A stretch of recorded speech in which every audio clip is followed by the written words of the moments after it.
Bonjour Nicolas Bouzou. Bonjour Dimitri, bonjour à tous. Alors Nicolas, un anniversaire aujourd'hui, c'est le 20e anniversaire du dernier vol du Concorde sous les couleurs d'Air France.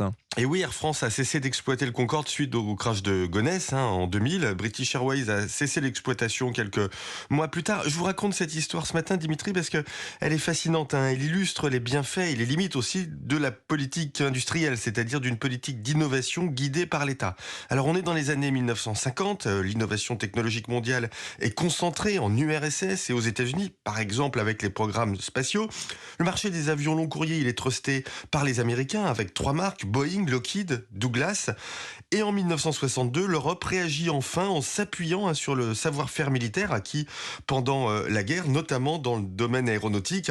La France et le Royaume-Uni signent un accord de coopération sur la construction d'un avion supersonique. Voilà, et ça va déboucher sur le Concorde. Ouais, et ça débouche sur le Concorde et ça débouche sur les problèmes économiques, parce que bien avant le lancement, les coûts dérapent. Mais enfin bon, les deux pays tiennent. Le premier vol commercial d'Air France a lieu en 1976, c'est vers Rio, avec une escale à Dakar. Le problème, c'est que l'avion est très consommateur en kérosène et il arrive en pleine crise pétrolière.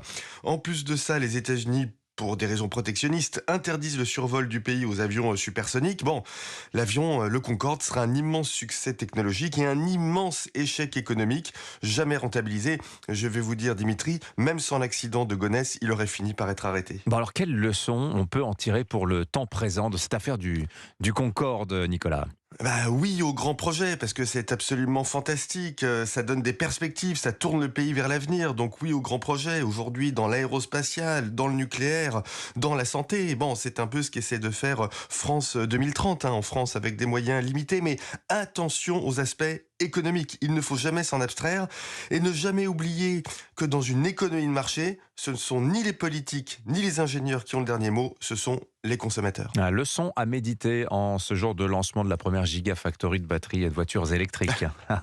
Le lien est fait. Merci beaucoup Nicolas Bouzou, à demain.